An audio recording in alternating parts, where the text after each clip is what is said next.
Hi అండి, welcome back to కథల పొదరిల్లు. Please ముందుగా వీడియోకి ఒక చిన్న లైక్ చేయండి. లైక్తో పాటు హైప్ ఇవ్వండి. కొత్తగా ఎవరైనా మన ఛానల్ని చూస్తే ప్లీజ్ సబ్స్క్రైబ్ చేసుకోండి. ఈరోజు కథ my dear Satyabhama, episode number 68. ఇక కథలోకి వెళ్ళిపోదాం. రోడ్డు మీద ఆగిపోయి ఉన్న నిషా కార్ని చూసి చుట్టూ ఉన్న వాళ్ళంతా తిడుతూ ఉంటే టెన్షన్ పడుతూనే నిషా కార్ని స్టార్ట్ చేయబోతే సమయానికి అది కదలలేదు. బండదాన, దున్నపోతులా నడి రోడ్డులో ఇలా ఆగిపోయావంటే కదులు అని స్టీరింగ్ మీద కోపంగా కొట్టింది నిషా. కానీ ఎంతకీ కారు ముందుకి కదలలేదు. ఇంతలో నిషా కార్ పక్కనే కావాలని బైక్ ఆపిన ఓ ఆకతాయి, బండి కన్నా ఈ ఫిగరే బాగుంది అని కామెంట్ చేశాడు. ఆ మాటకు వెనకాలే కూర్చున్న కుర్రాడు నవ్వుతూ తనని అదోలా చూశాడు. వాళ్ళ వంక కోపంగా చూస్తూ నోరు ముయ్యండ్రా వెదవల్లారా అని మిడిల్ ఫింగర్ చూపించింది. నిషా అలా ఫింగర్ చూపించడం చూసి వాళ్ళకి కోపంగా కళ్ళెర్రబడ్డాయి. వెనకాలే కూర్చున్న కుర్రాడు కొట్టేసేలా చూస్తూ కారు దగ్గరికి వచ్చాడు. వాడలా రావడం చూసి మీరెక్కడ తగిలారా బాబు, నా కష్టాలు నాకున్నాయి వదిలేయండ్రా అని బ్రతిమిలన్నట్టు ఫేస్ పెట్టింది నిషా. కానీ నిమిషం మాటకు బయటకు వినిపించకపోవడంతో ఆ కుర్రాడు దగ్గరకొచ్చి గ్లాస్ మీద ఒక పంచ్ ఇచ్చాడు. నిషా గుండె ఆగినంత పనైంది.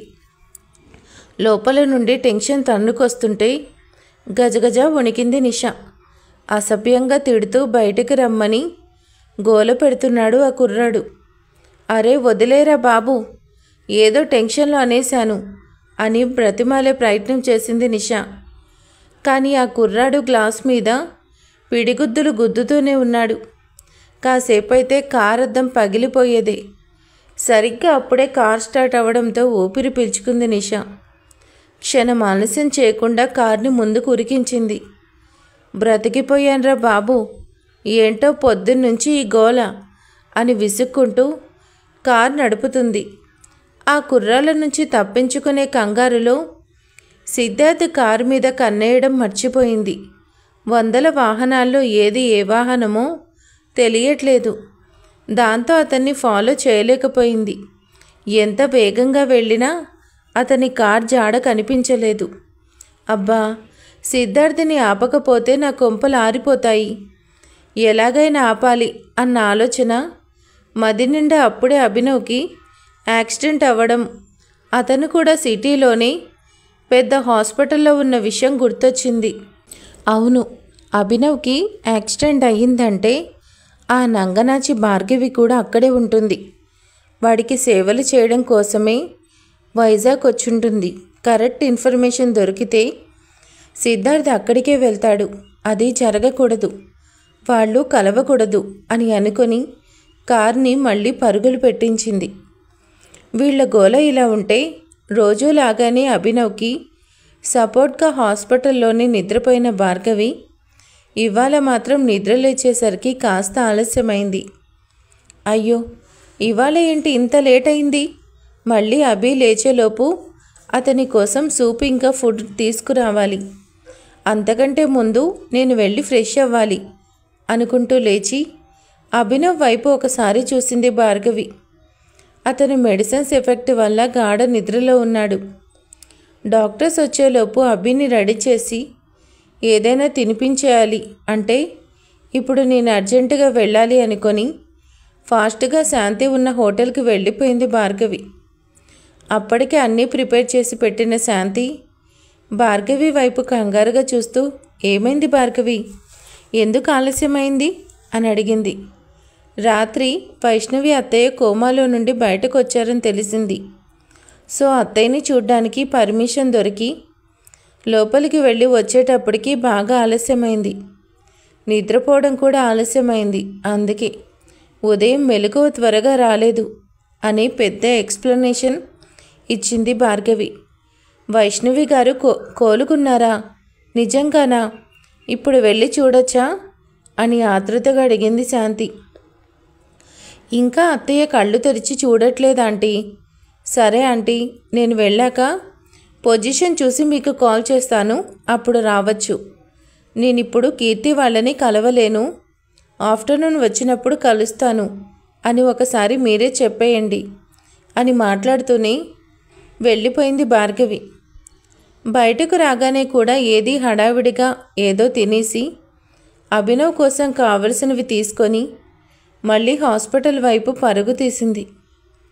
భార్గవి హాస్పిటల్ లిఫ్ట్లోంచి లాంజ్లోకి రాగానే అభినవ్ రూమ్ ముందు కొందరు వ్యక్తులు వెయిట్ చేస్తూ కనిపించారు. వాళ్లను పెద్దగా పట్టించుకోకుండా డోర్ తీసుకొని లోపలికి వచ్చింది భార్గవి. లోపల అభినవ్ మేనమామ అత్తలతో పాటుగా ఇంకా కొందరు కొత్త బంధువులు కనిపించారు భార్గవికి. వారిలో అందమైన అమ్మాయిలు కూడా ఉన్నారు. వాళ్ళు వేసుకున్న డ్రెస్, మాట్లాడే తీరు చూస్తుంటే సంపన్నుల బిడ్డలని తెలిసిపోతుంది. వాళ్ళకి వెనక వైపున బ్లాక్ కలర్ ఫుల్ సూట్, నల్ల కళ్ళద్దాలు ధరించి చూడగానే బాడీ బిల్డర్స్ అనిపించేలా ఉన్న నలుగురు వ్యక్తులు చేతులు వెనక్కి పెట్టుకొని గంభీరంగా చూస్తున్నారు. రూమ్లోని టేబుల్స్, సోఫాలో అభినవ్ కోసం పంపించిన బొకేలు, ఆర్కిడ్స్, ఫ్రూట్స్ బాస్కెట్స్ ఎక్కువగా పేర్చి ఉన్నాయి. తను ఇక్కడికి వచ్చినప్పటి నుండి మేనమామ, ఆయన భార్య ఎప్పుడైనా ఒకరిద్దరు ఫ్రెండ్స్ తప్ప ఇంత ఎక్కువ జనసందోహం ఎప్పుడూ రాలేదు. అలాంటిది ఈరోజు అంత స్పెషల్గా ఎందుకు చూస్తున్నారో భార్గవికి అర్థం కాలేదు. రాత్రి పగలు అభినవ్తోనే ఉండిపోతున్న భార్గవికి బయట ప్రపంచంలో ఏం జరుగుతుందో తెలియలేదు. అసలు ఏం జరిగిందంటే, ముందు రోజు Raja the great business man Mahendra Bhupathi Vaishnavi గురించి, ఆమె తన మొదటి భార్య అని, అభినవ్ తన పెద్ద కొడుకని, ఇంకా చెప్పాలంటే అతని ఆస్తులకు ఆశయాలకి తనే కాబోయే వారసుడని ప్రెస్ మీట్ పెట్టి మరీ స్టేట్మెంట్ ఇచ్చాడు. అంతేకాకుండా దేశ విదేశాల్లో విస్తరించిన వ్యాపార సామ్రాజ్యం అంతా ఇక నుండి అభినవ్ చేతుల్లో ఉంటుందని, అతనికి తోడుగా చిన్న కొడుకు కొన్ని కంపెనీలు చూసుకుంటాడని అనౌన్స్ చేశాడు. ఇప్పటి వరకు మహేంద్ర భూపతి వారసుడు అని చెప్పుకున్న రెండో భార్య పెద్ద కొడుకు అయిన నివాస్ భూపతికి బిజినెస్లో ఎటువంటి వాటా ఇవ్వకపోవడం, అభినవ్కి సెక్యూరిటీగా బాడీగార్డ్ని అపాయింట్ చేయడం కొసమెరుపు. ఇండియాలోనే కాకుండా వివిధ దేశాల్లో నెంబర్ 1గా ఉన్న భూపతి బిజినెస్లో ఆకస్మికంగా జరిగిన మార్పులు అందరినీ ఆశ్చర్యపరిచాయి.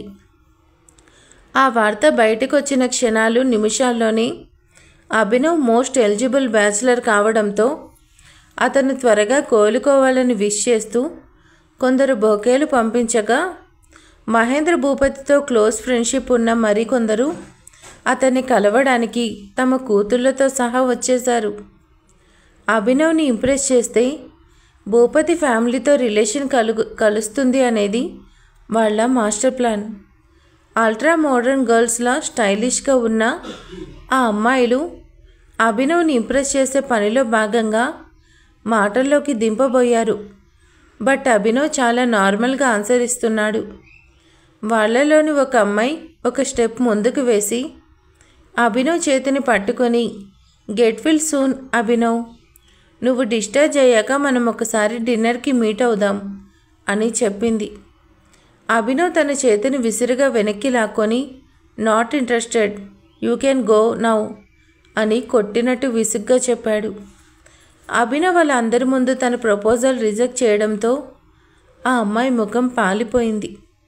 రోజూ వచ్చే మేనమామ వాళ్ళనే పట్టించుకొని అభినవ్కు ఈరోజు ఇలా ఎవరెవరో తనకి తెలియని వాళ్ళందరూ వచ్చి విసిగించడం ఏమాత్రం నచ్చట్లేదు.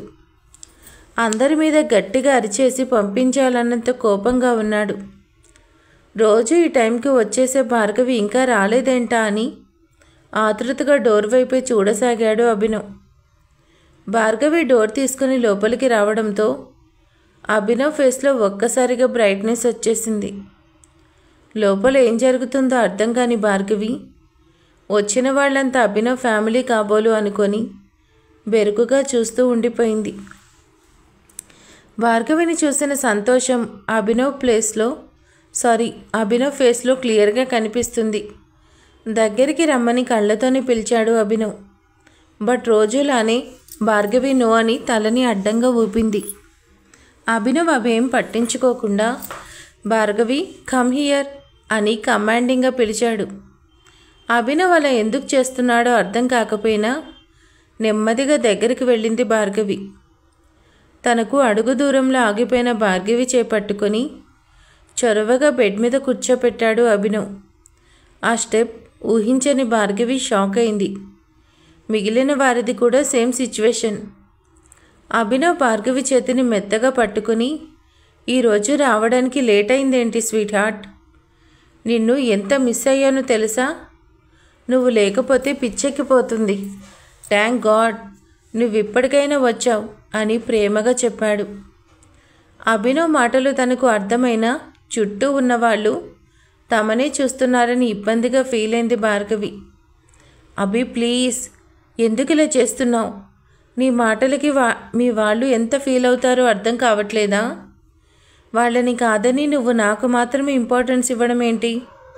నేను పక్కన వెయిట్ చేస్తాను, నువ్వు వాళ్ళతో మాట్లాడు. అభినవ్కి మాత్రమే వినిపించేలా భార్గవి చిన్నగా అడిగింది. భార్గవి, ఎవరు నా ఫ్యామిలీనో ఎవరు పరాయి వాళ్ళో నాకు బాగా తెలుసు స్వీట్ హార్ట్. నా ఫ్యామిలీ అంటే మా మామ్, ఆ తర్వాత నువ్వు మాత్రమే భార్గవి. మిగిలిన వారంతా నీ తర్వాతనే. ఇక్కడున్న ఎవరు నీకన్నా ఎక్కువ కాదు. నాకు నువ్వు మాత్రమే ఇంపార్టెంట్. వెయిట్ చేయాల్సింది వాళ్ళు, నువ్వు కాదు. నాకు ఈ హాస్పిటల్, ఈ రూమ్, బెడ్ ఏదీ నచ్చలేదురా.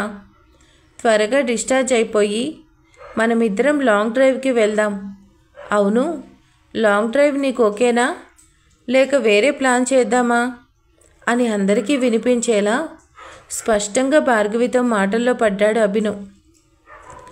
అభినవ్ ఒప్పుకుంటే భూపతి కాందానికి క్వీన్ అయిపోదామనుకొని కలలు కొంటున్న అక్కడి వాళ్ళ ఆశలపై తన మాటలతో ఐస్ వాటర్ పోసేశాడు అభినవ్.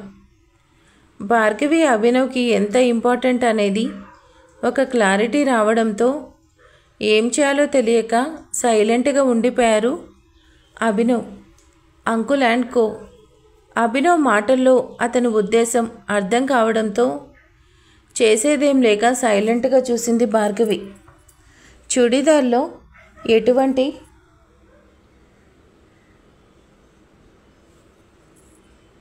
మేకప్ లేకుండా చాలా సింపుల్గా ఉన్న భార్గవిని అభినవ్ లవ్ చేస్తున్నాడని ఆ అమ్మాయిలకి జెలసీగా అనిపించింది. అభినవ్ ఎవరితోనూ మాట్లాడాడు అని తెలిసిపోవడం వల్ల ఫ్యామిలీ వెల్ విషర్స్ అందరూ బయటకు వెళ్ళిపోయారు. బాడీగార్డ్స్ కూడా బయటకు వెళ్ళి డ్యూటీ స్టార్ట్ చేశారు. రూమ్ నిండుగా బొకేలు, గ్రీటింగ్ కార్డ్స్లో కొత్తగా ఉంది. అసలు మారనిది ఒక్కటే, అది అభినవ్. తనని ప్రేమగా చూస్తున్న అభినవ్ని సూటిగా చూస్తూ, అందరి ముందు నువ్వు కావాలని అలా చెప్పావు కదా, నీకు ఎందుకు అంత మొండిపట్టు? నీ ఫ్యామిలీలో వాళ్ళంతా ఏమనుకుంటారిప్పుడు అని చిరుకోపంగా అడిగింది భార్గవి. కావాలనే చెప్పాను కానీ అబద్ధమైతే చెప్పలేదు కదా మై డియర్ సత్యభామ. నువ్వు నా డార్లింగ్ అని అందరికీ తెలియాలి, అందుకే చెప్పాను. నువ్వు ఐ లవ్ యూ చెప్పేస్తే ప్రెస్ మీట్ పెట్టి మన మ్యారేజ్ గురించి అనౌన్స్మెంట్ కూడా ఇచ్చేస్తాను, నవ్వుతూ చెప్పాడు అభినవ్. అభి ప్లీజ్, నువ్వు ఇంతకు ముందులా కాదు. అప్పుడంటే కేవలం సింగిల్గా ఆంటీతో ఉండేవాడివి కాబట్టి మీ ఇద్దరి డెసిషన్ సరిపోతుంది. బట్ ఇప్పుడు నువ్వు నీ ఫ్యామిలీకి దగ్గరగా ఉన్నావు. నువ్వు తీసుకునే ప్రతి నిర్ణయం వాళ్ళకు చెప్పాలి, వాళ్ళకి నచ్చాలి. సో నువ్వు నా గురించి తక్కువ ఆలోచిస్తే మంచిది అని తడబడుతూ చెప్పింది భార్గవి. భూపతి బ్యాక్గ్రౌండ్ గురించి భార్గవి మాట్లాడుతుందని అర్థమైంది అభినవ్కి. భార్గవి తనని భూపతి ఫ్యామిలీ వారసుడిగా ట్రీట్ చేస్తూ దూరంగా ఉండడానికి ట్రై చేస్తుంటే అభినవ్కి మనసు భారంగా మొలిగింది. వెంటనే ఆమె చేతిని తన చేతుల్లోకి తీసుకుని, లుక్ ఎట్ మీ భార్గవి, నేను అప్పుడైనా ఇప్పుడైనా వైష్ణవి కొడుకైనా ఆ అభినవ్ని. సిచ్యువేషన్లో చేంజెస్ రావటం వల్ల మనసులో మార్పు రాదురా. అభినవ్ ప్రేమించేది నా ఈ సత్యభామని మాత్రమే.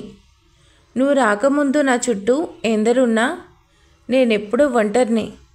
బట్ నువ్వు నా లైఫ్లోకి వచ్చాకే ఒంటరిగా ఉన్నా కూడా సంతోషంగా బ్రతుకుతున్నాను.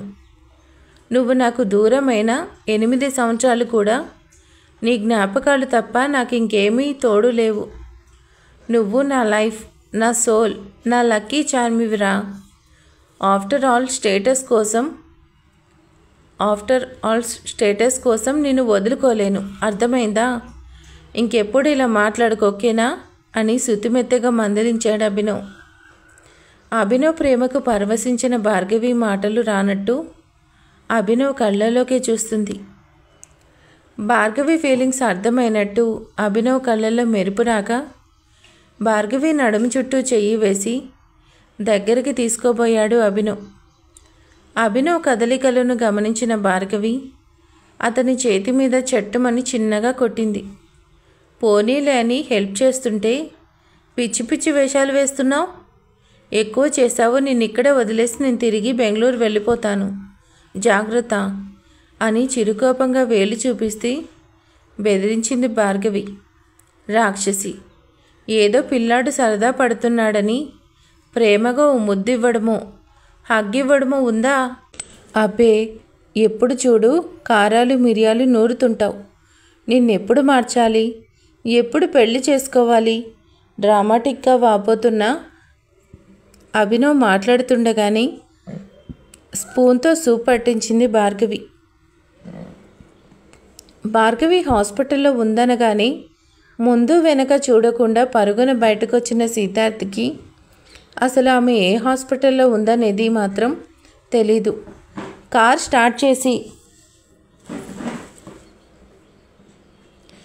ఇన్ఫర్మేషన్ ఇచ్చిన వాడికి ఫోన్ చేస్తే లిఫ్ట్ చేయలేదు. 2-3 సార్లు ఫోన్ రింగ్ అయింది. Little busy, call you later అని మెసేజ్ రిప్లై మాత్రం వచ్చింది అవతల వైపు నుండి. ఫోన్ తీసి పక్కన పెట్టి కార్ని రోడ్ సైడ్ పక్కన పార్క్ చేశాడు. భార్గవిని కలవాలన్న కంగారులో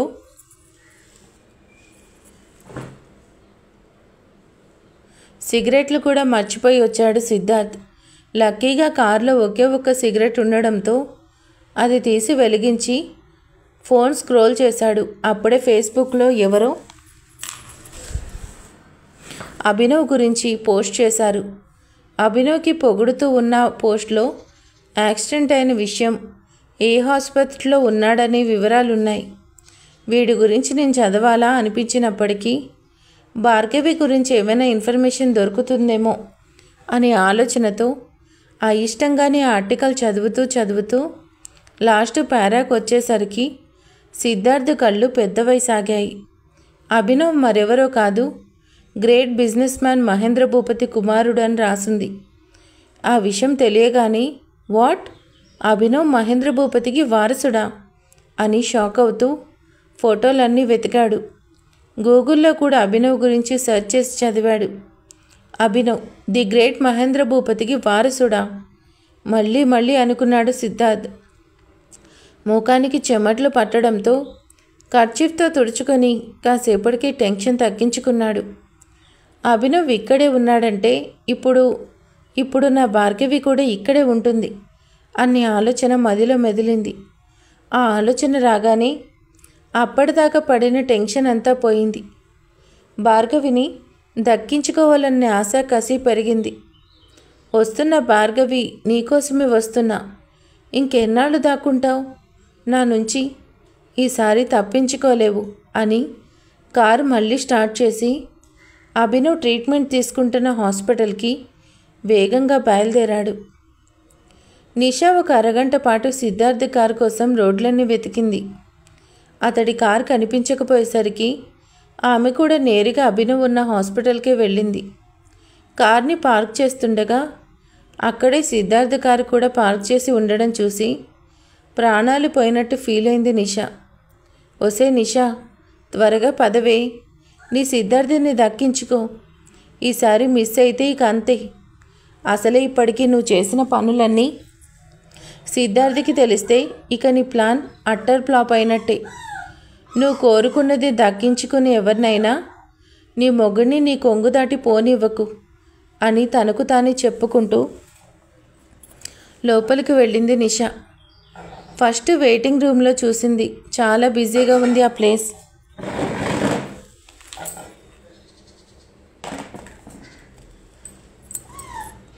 కానీ సిద్ధార్థ మాత్రం అక్కడ కనిపించలేదు. అలా చుట్టూ చూస్తుండగా దూరంగా లిఫ్ట్లో సిద్ధార్థ వెళ్తున్నట్టుగా అనిపించింది. పరుగును వెళ్ళి చూసింది కానీ అక్కడ కూడా అతను లేడు. లిఫ్ట్ పైకి వెళ్తుండగా చూస్తుండగానే 4th ఫ్లోర్లో ఆగింది ఆ లిఫ్ట్. తనున్న మరో లిఫ్ట్ కూడా ట్రై చేసింది. ఈ హడావిడిలో అభినవ్ ఏ రూమ్లో అడ్మిట్ అయ్యాడో తెలుసుకునే ప్రయత్నం చెయ్యలేదు నిషా.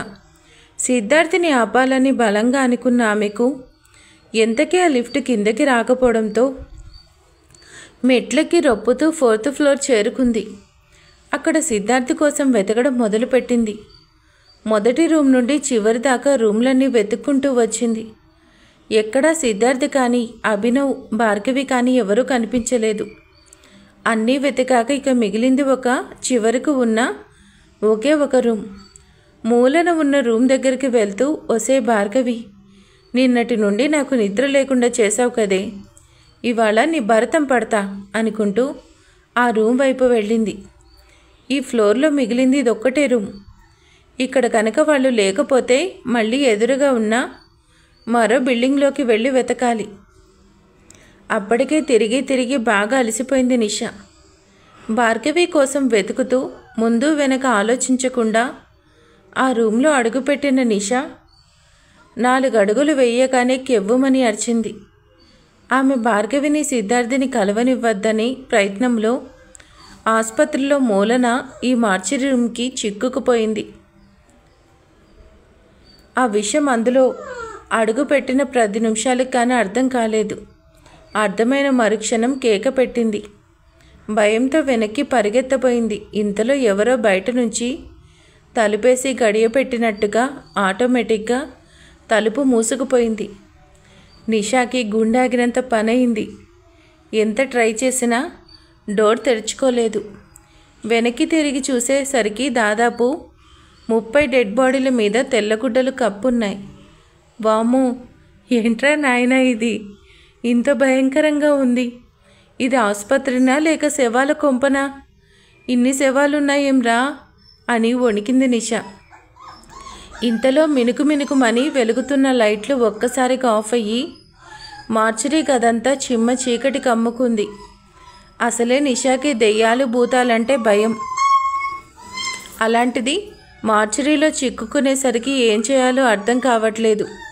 పైగా లైట్ కూడా పోయేసరికి గజగజ వణికిపోయింది నిషా.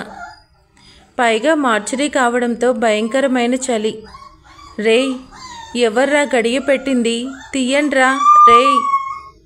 శవాల మధ్య చిక్కుకున్నానేంట్రా, కంపు భరించలేకపోతున్నా, తీయండ్రా నాయనా అని తలుపును బాదింది. భయంతో సెల్ ఫోన్ తీసి టార్చ్ ఆన్ చేసింది. ఆ వెలుతుర్లో తన కదలికలు సైతం శవాలు కదిలినట్టుగా భ్రమ కలిగిస్తుంటే చలిలో గడ్డకట్టిన దానిలా వణిగిపోయింది.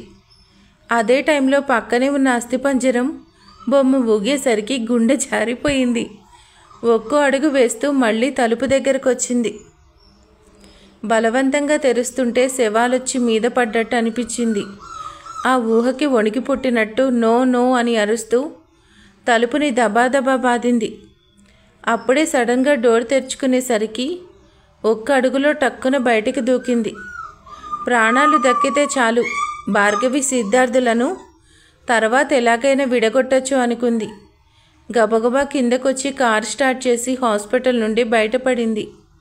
అయితే సరిగ్గా అదే సమయంలో అభినవ్ ఉన్న రూమ్ దగ్గరకు వచ్చి ఆగాడు సిద్ధార్థ్. చూశారు కదా, నిషాని ఇక మార్చురీ రూమ్లో లాక్ చేసింది ఎవరు? ఇక భార్గవి ఉన్న రూమ్ దగ్గరికి సిద్ధార్థ్ వచ్చాడు. మరి ఆ తర్వాత ఏం జరగబోతుంది? ఇక భార్గవిని సిద్ధార్థ్ చూస్తాడా చూడడా అనేది నెక్స్ట్ పార్ట్లో తెలుసుకోవాలంటే మన ఛానల్ని సబ్స్క్రైబ్ చేసుకోండి. అలాగే రెగ్యులర్గా మన ఛానల్ని ఫాలో అవ్వండి. Thank you for watching.